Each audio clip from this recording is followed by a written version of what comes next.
అన్యంగసేయో welcome to my channel. ఒకవేళ ఈ drama ముందు పార్ట్స్ చూడనట్లయితే డిస్క్రిప్షన్‌లో లింక్ ఉంది చూసేయండి. యాక్చువల్లీ ఎపిసోడ్ పెట్టడంలో చాలా లేట్ అయిపోయింది. ఎందుకంటే లాస్ట్ వీక్ మాకు ఎగ్జామ్స్ జరిగాయన్నమాట. సారీ అండి. ఇంకెందుకు లేట్ ఎక్స్‌ప్లనేషన్ స్టార్ట్ చేసేసుకుందాం. ఎపిసోడ్ స్టార్టింగ్‌లో ఏ వ్యక్తి అయితే పారిపోతున్నాడో ఆ వ్యక్తిని చూపిస్తారు.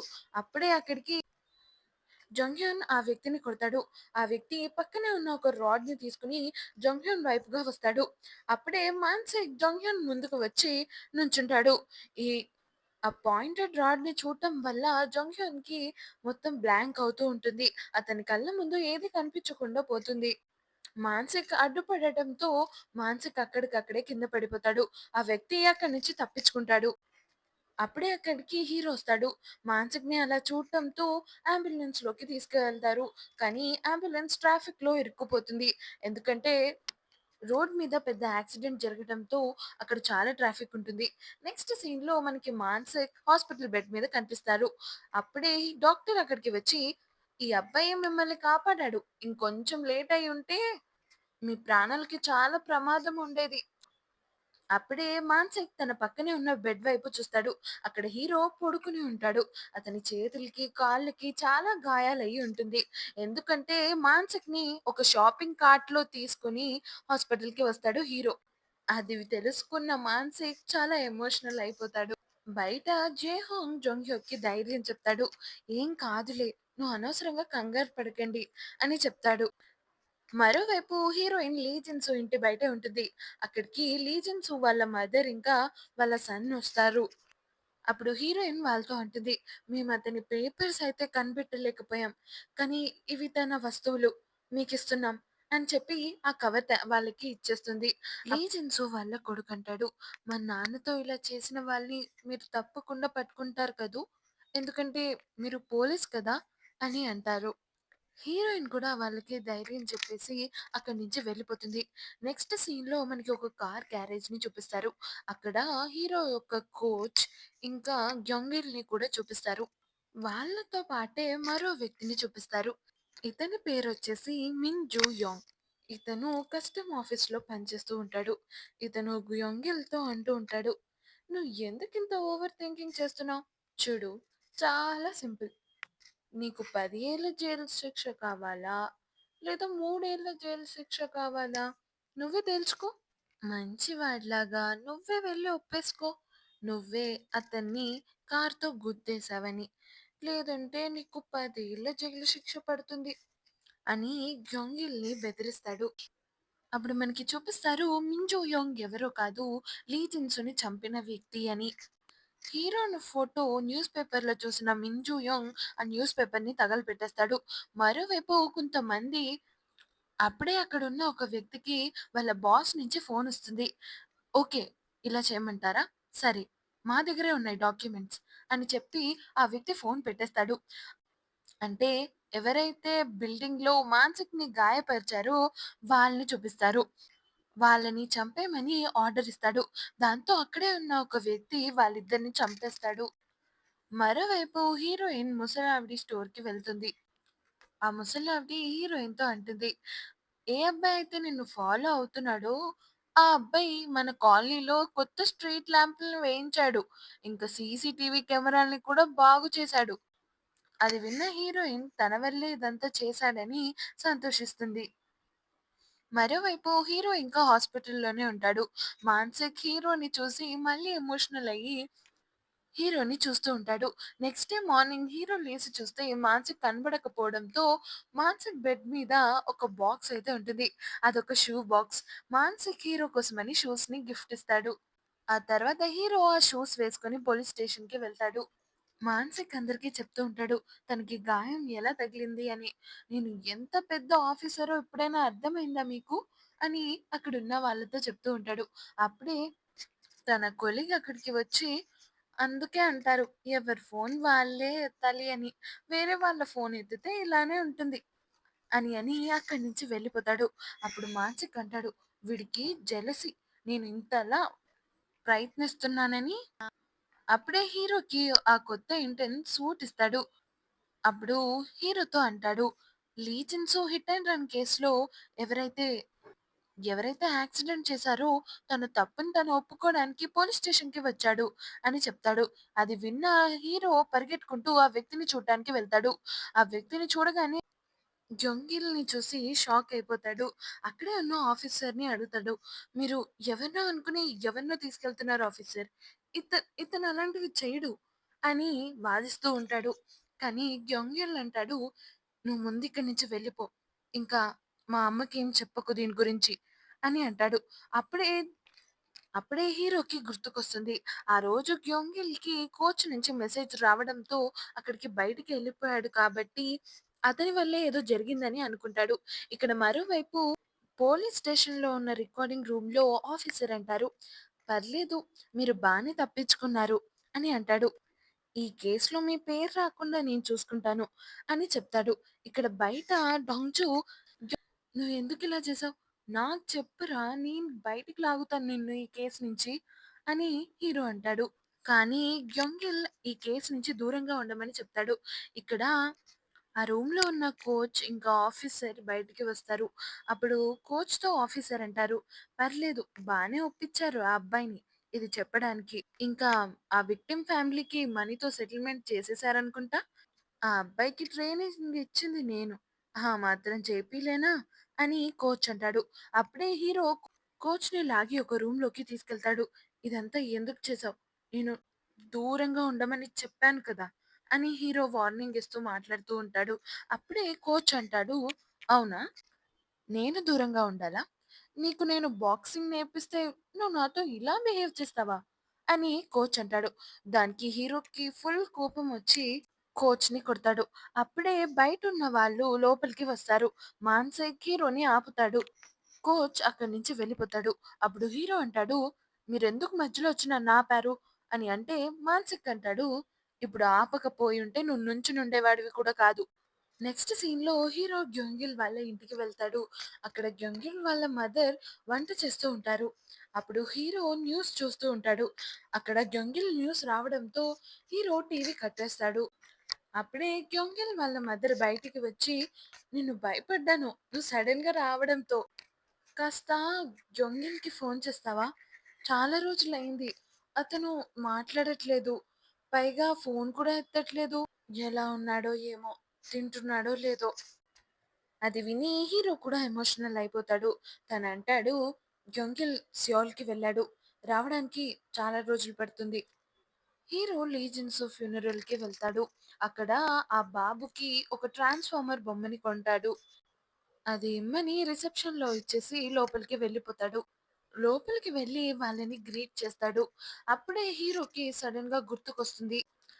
అదే రూమ్‌లో అతను సైన్ చేస్తున్నప్పుడు ఏ వ్యక్తి అయితే లీ జిన్‌సుని చంపాడో అతని చేతికున్న వాచ్ ఇక్కడే ఆ రూమ్‌లో ఉన్న ఒక వ్యక్తి చేతికి కూడా ఉండడం గమనిస్తాడు. ఆ వ్యక్తి ఫేస్ మాత్రం హీరో చూడడు. దాంతో హీరో ఆ వ్యక్తి ఇంకా అదే రూమ్‌లో ఉంటాడేమో అని చెప్పేసి రూమ్ అంతా వెతుకుతాడు. బయట కూడా వెళ్లి వెతుకుతాడు. అప్పుడే రిసెప్షన్‌లో వచ్చి గెస్ట్ లిస్ట్‌ని తీసుకుంటాడు. ఆ తర్వాత వాళ్ళు కస్టమ్ ఆఫీసర్స్ అని లీజెండ్స్ యొక్క కోవర్కర్స్ అని తెలుసుకొని కంపెనీకి వెళ్తాడు. ఆ డిపార్ట్మెంట్‌కి వెళ్ళి ఆ వాచ్ వేసుకొని ఉన్న వర్కర్స్ అందరిని చూస్తూ ఉంటాడు. అతను పోలీస్ అని ముందే చెప్పడంతో అక్కడ పెద్ద ప్రాబ్లమ్ అయితే ఉండదు. కానీ సెక్యూరిటీ గార్డ్ అంటాడు, "మీరు త్వరగా చూసుకొని వెళ్ళాలి. ఇక్కడ డిపార్ట్మెంట్‌లో పని చేస్తూ ఉంటారు." సరే అని చెప్పేసి హీరో వెతుకుతూ ఉంటాడు. అప్పుడే ఒక డెస్క్ దగ్గర అదే వాచ్ వేసుకొని ఒక వ్యక్తి అయితే కూర్చుంటాడు.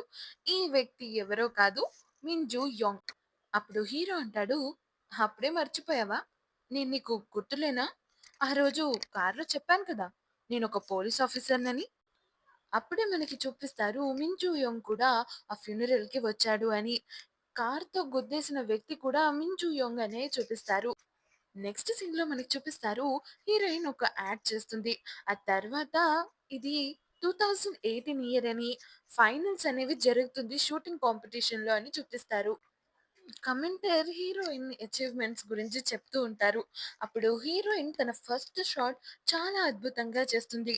తన సెకండ్ షాట్ తన సెకండ్ షాట్‌ని చూపిచ్చారు. హీరో మింజూ యోంగ్‌తో మాట్లాడుతూ ఉంటాడు. "నన్ను గుర్తుపట్టలేదా?" ఆ తర్వాత మింజూ యోంగ్ వల్ల తగిలిన గాయాన్ని చూపిస్తాడు. "ఏంటి? ఇది చూసినా నీకు గుర్తుకు రాలేదా?" హీరో ఇలా ప్రవర్తించడంతో సెక్యూరిటీ గార్డ్ హీరోని అక్కడి నుంచి తీసుకువెళ్ళిపోతారు. అప్పుడే మించు యాంగ్ కూడా హీరో గురించి ఆలోచిస్తూ ఉంటాడు. మరోవైపు మాన్సిక్ ఇంకా హ్వాంగ్ కాఫీ షాప్‌లో మాట్లాడుకుంటూ ఉంటారు. అప్పుడే మాన్సిక్ అంటాడు, "కమిషనర్ ఏమన్నారు?" అని అంటే హ్వాంగ్ అంటాడు, "ఏమంటారేంటి? మీరు చేసే పనులకి ఆయనకి తలపోటొస్తుందంట. ఇంకా రెసిగ్నేషన్ గురించి ఏమైంది?" అని మాన్సిక్ అంటాడు. "దాని గురించి ఏం చెప్పలేదు" అని హ్వాంగ్ అంటాడు. అప్పుడే మాన్సిక్‌కి పోలీస్ స్టేషన్ నుంచి ఫోనొస్తుంది. మాన్సిక్ పోలీస్ స్టేషన్‌కి వెళ్తాడు. అక్కడ హీరో హీరో ఏం చేశాడో సీసీటీవీ రికార్డులో చూస్తూ ఉంటారు. అప్పుడు మానసిక్ అంటాడు, "అదేం పని అసల సిగ్గుండాలి కొంచెమైనా. అలా అందరి ముందు బట్టలిప్పి చూపించడానికి నీ గాయాన్ని" అని అంటాడు. అప్పుడు హీరో అంటాడు, "ఇది ఒక ప్రూఫ్. అతనే ఇదంతా చేశాడని ఇదొక ప్రూఫ్‌గా చూపించొచ్చు" అని అంటే మానసిక్ అంటాడు, "అదొక ప్రూఫ్. ఇంక వాళ్ళు నమ్ముతారు. నేననేది ఏంటంటే అతను ఒక పెద్ద మర్డర్ చేశాడు. ఇంకా అతను ఒక గ్యాంగ్‌స్టర్" అని హీరో అంటాడు. "మీకేమనిపిస్తుంది?" అని జంగ్ హ్యూన్‌ని అడుగుతాడు. జంగ్ హ్యూన్ అంటాడు, "అతను నార్మల్ కస్టమ్ ఆఫీసర్ అంతే" అని అంటాడు. అప్పుడే అక్కడికి జంగ్ హ్యూకొస్తాడు. "ఇప్పుడు మీకెలా ఉంది?" అని మానసిక్‌ని అడుగుతాడు. మానసిక్, "అయ్యో! నేను బానే ఉన్నాను" అని అంటే హీరో అంటాడు, "ఆయనకేమవ్వాలేంటి? అతను బానే ఉంటాడు" అని అంటే మానసిక్ కోపంగా చూస్తాడు. ఆ తర్వాత మానసిక్ జంగ్ హ్యూన్‌తో అంటాడు, "నువ్వు మా టీమ్‌లో జాయిన్ అవుతావా? చూడు, నేను నిన్ను కాపాడాను. నువ్వు నా కోసం ఆ మాత్రం చేయలేవా?" హీరో అంటాడు, "అసలు ఎవరు జాయిన్ అవ్వమనలేదు ఆయన్ని." హీరో మానసిక్‌తో అంటాడు, "మీరు ఎంత కెప్టెన్ అయితే మాత్రం మాతో డిస్కస్ చేసుకోకుండానే మీరు ఇతన్ని టీమ్‌లోకి తీసుకొద్దామని అనుకుంటున్నారా? ఇతను ఏ బొమ్మ కత్తి చూపించినా భయపడుతూ ఉంటాడు. అలాంటప్పుడు ఇతన్ని ఎందుకు మన టీమ్‌లో జాయిన్ చేసుకోవాలి?" అని అంటాడు. అప్పుడు జంగ్ హ్యూన్ అంటాడు, "సరే అయితే నువ్వు నన్ను ఓడించు. ముందైతే మనం ఓటేద్దాం." జంగ్ హ్యూన్‌ని ఇద్దరు అపోజ్ చేస్తున్నారు. ఒకటి నేను, ఇంకొకటి హానా. కాబట్టి ఇతను మన టీమ్‌లో జాయిన్ అవ్వడు అని అంటే జంగ్ హ్యూన్‌కి కూడా చాలా కోపమొస్తుంది. హీరో వైపు ఎందుకుంటుంది అని చెప్పేసి అతను కూడా అంటాడు, "ఒకవేళ నువ్వు నన్ను ఓడిస్తే నేను ఈ టీమ్‌లో జాయిన్ అవ్వను. ఒకవేళ నేను గెలిస్తే తప్పకుండా ఈ టీమ్‌లో జాయిన్ అవుతాను" అని అంటాడు. ఛాలెంజెస్ యాక్సెప్టెడ్ అని చెప్పేసి వాళ్ళిద్దరూ ఫైట్ చేస్తూ ఉంటారు. బయట ఆఫీసర్స్ అందరూ ఎవరు గెలుస్తారా అని బెట్ వేస్తూ ఉంటారు. అప్పుడే కొత్త ఇంటర్న్ అంటాడు, "తప్పకుండా డాంగ్ జూనే గెలుస్తాడు. అతను ఏషియాలోనే నంబర్ 1 బాక్సర్ కాబట్టి" అని అంటాడు. కానీ విధి ఆడింది వింత నాటకం అని చెప్పి హీరో అద్దంలో తన ఫేస్ చూసి మళ్ళీ తన కళ్ళు మసకపడడంతో అతను కింద పడిపోతాడు. అది హీరోయిన్ కూడా చూస్తుంది. దానివల్ల హీరో ఛాలెంజ్‌ని ఓడిపోతాడు. నెక్స్ట్ సీన్‌లో హీరో ఇంకా మానసిక్ డ్రింక్ చేస్తూ ఉంటారు. అప్పుడే మానసిక్ అంటాడు, "నువ్వసలు అలా ఎలా ఓడిపోయావు? మళ్ళీ భయపడ్డావా ఏంటి?" అప్పుడు మనకి చూపిస్తారు అతని పాస్ట్‌లో ఒక ఫైట్ వల్ల అతనికి ఈ డిసార్డర్ అనేది వచ్చింది అని. అప్పుడు ప్రెజెంట్‌లో మానసిక్ అంటాడు, "స్ట్రెయిట్‌గా ఫేస్ మీద ఒక్కటి కొట్టడమే కదా నీ టెక్నిక్. సరే, ఇప్పుడు నీ టెక్నిక్ కాకుండా నేను కొత్త టెక్నిక్ నేర్పిస్తాను. నేర్చుకుంటావా?" అని అంటాడు. మరోవైపు హానా పోలీస్ స్టేషన్ బయటికి వస్తూ ఉంటుంది. తను మాన్సిక్ చెప్పిన మాటలు ఆలోచిస్తూ ఉంటుంది. మాన్సిక్ హానాతో అంటాడు, "నువ్వు రెసిగ్నేషన్ గురించి మళ్ళీ ఆలోచించు. తొందరపడకు" అని అంటాడు. కానీ హీరోయిన్ దీని గురించి ఆలోచించడానికి ఏమీ లేదు అని చెప్పేసి రెసిగ్నేషన్ లెటర్ ఇచ్చేస్తుంది. అప్పుడే అక్కడికి జంగ్ హ్యూన్ వస్తాడు. దాంతో తన ఆలోచనల నుంచి బయటకొస్తుంది హీరోయిన్. హీరోయిన్‌ని జంగ్ హ్యూన్ అడుగుతాడు, "నువ్వు రెసిగ్నేషన్ గురించి ఏం ఆలోచించావు? కెప్టెన్‌తో మాట్లాడావా?" అని అంటే, "ఆ! మాట్లాడాను" అని హీరోయిన్ అంటుంది. "సరే, మా టీమ్ అందరూ కలిసి డిన్నర్‌కి వెళ్తున్నారు. నువ్వు కూడా వెళ్తావా?" హీరోకి మంచిగా అనిపిస్తుంది. "నేనేం బలవంతం చేయట్లేదు. నీకొద్దనుకుంటే నువ్వు వెళ్ళక్కర్లేదు" అని అంటాడు. "మరి మీరు రారా?"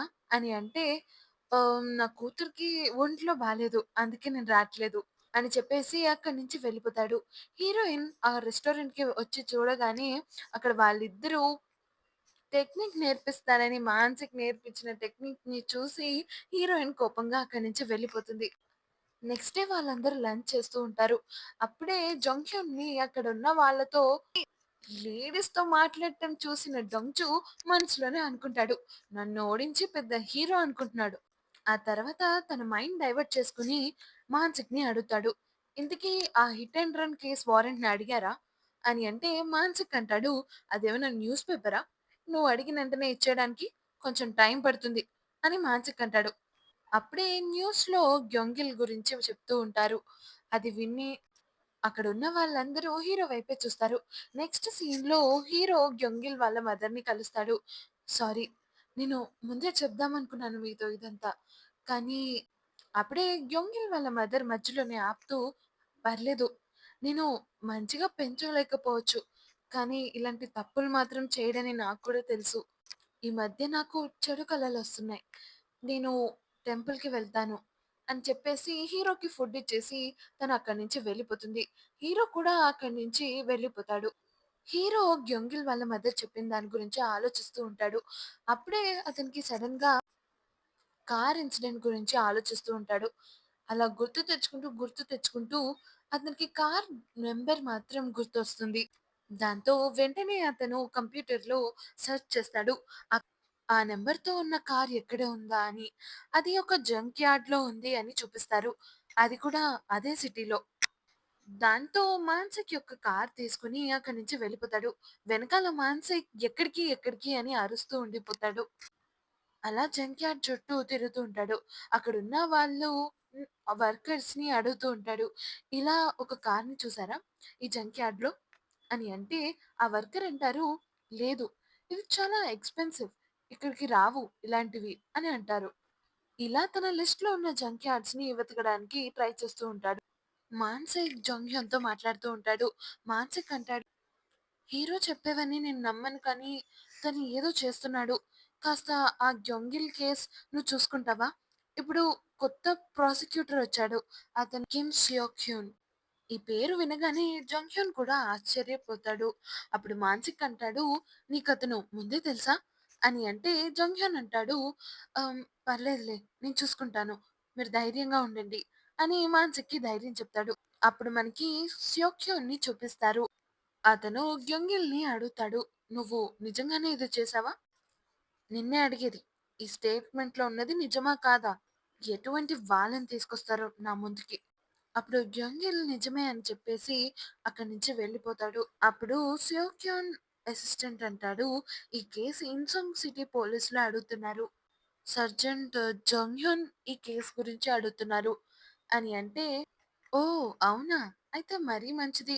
అతను నన్ను పర్సనల్‌గా కలవమని చెప్పండి" అని అంటాడు.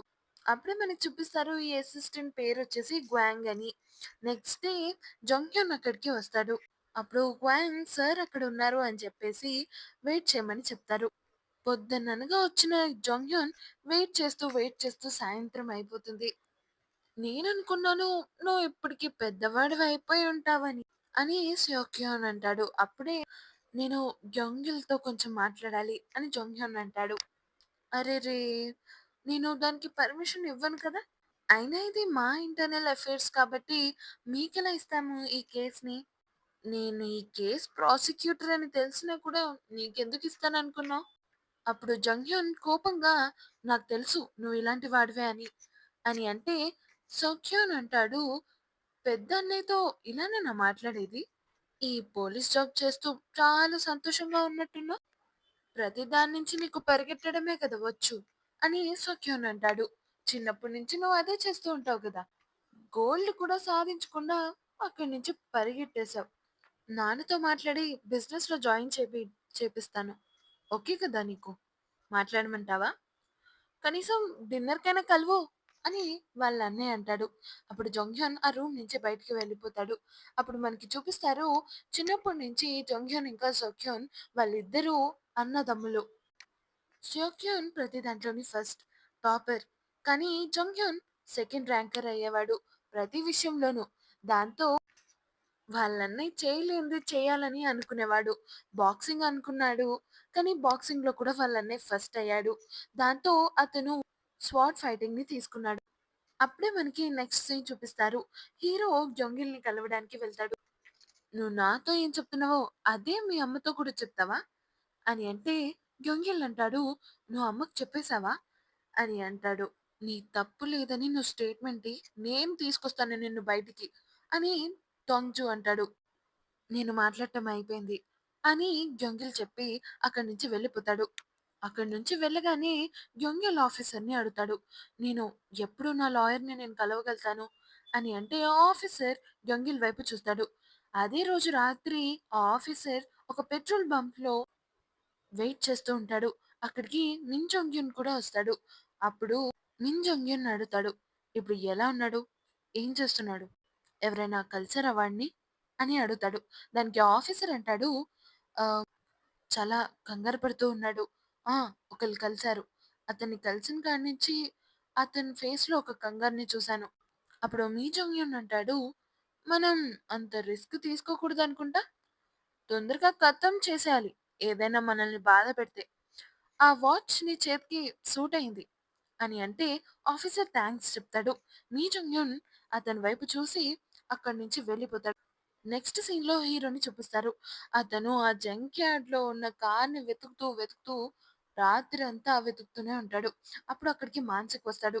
"నీకిచ్చాను చూడు నా కార్. ఏదో రోజు నా కార్ కూడా ఇదే జంక్ యార్డ్‌లో ఉంటుంది పక్కా" అని మానసిక్ హీరోతో అంటాడు. "ఫ్యూల్ కూడా అయిపోయొస్తుంది నీ వల్ల." అప్పుడు హీరో అంటాడు, "ఇంకొక్క ప్లేస్, ఇంకొకటే ఒక ప్లేస్. ప్లీజ్, ప్లీజ్" అని అంటాడు. దానికి మానసిక్ కూడా ఒప్పుకుంటాడు. అప్పుడే మానసిక్‌కి ఒక ఫోనొస్తుంది. దాంతో హీరో కూడా అక్కడ పరిగెట్టుకుంటూ వెళ్తాడు. ఒక సెల్‌లో ఐయామ్ సారీ. నేను నన్ను క్షమించండి అని రాసి ఉంటుంది. ఆ శవాన్ని చూసి హీరో చాలా బాధపడతాడు. అక్కడ గొంగిల్ మృతదేహం కనబడుతుంది. మరి హీరో ఆ వ్యక్తిని పట్టుకుంటాడా? దీని వెనకాల ఉన్న మిస్టరీని సాల్వ్ చేయగలుగుతాడా? తెలుసుకోవాలంటే నెక్స్ట్ పార్ట్ కోసం వెయిట్ చేయండి. Please like and subscribe to my channel.